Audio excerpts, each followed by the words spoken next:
Many parents can't afford to pursue higher education. How is college affordability resolved so low-income families can attend? Because we're in a state where this issue is very much on everyone's minds. Governor called for a $10,000 college education, including books, in his State of the State last year.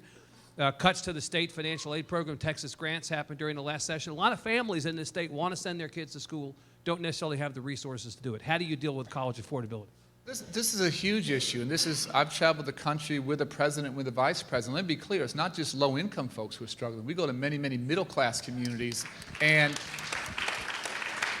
parents are starting to think that college isn't for them. It's for rich folks. It's not for people who look like them and come from their community. So this is a huge, huge challenge. Let me tell you what we're trying to do.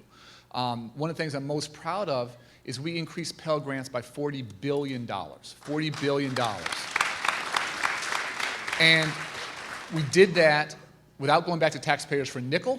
We simply stopped subsidizing banks, which we didn't think needed our money, put all that money into young people.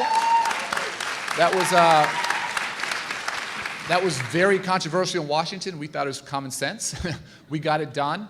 There are folks in Congress who want to roll that back, and we're going to fight that tooth and nail. But we're so thrilled that we've gone from 2 years ago, 6 million young people around the country who have access to Pell Grants, to 9 million. It's a 50% increase, and Pell Grants are at all-time high. So that's a significant step in the right direction. We're trying to increase Perkins loans going forward.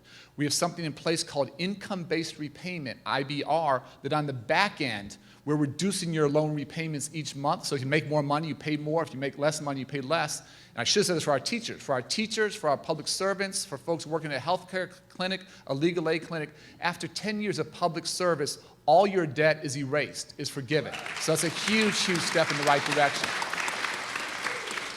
We are proposing the budget to double work-study opportunities. We're trying to make permanent the American Opportunity Tax Credit, which is $2,500 each year. So we're pushing it in every level we can. But let me be clear, we can't do this by ourselves. And this is all about shared responsibility. States have to step up and invest at every level of education, early childhood, K-12, higher ed.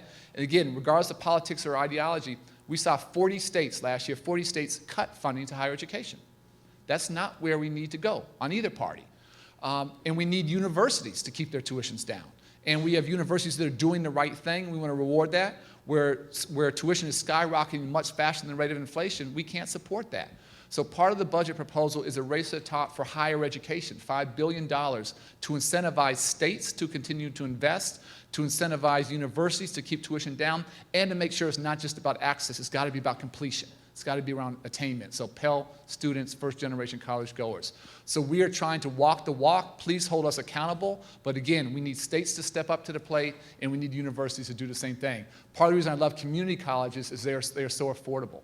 And with a Pell Grant, in many places, you can almost go for free. And I think, again, the value that community colleges are providing to the country is simply extraordinary. Thank you, Mr. Secretary.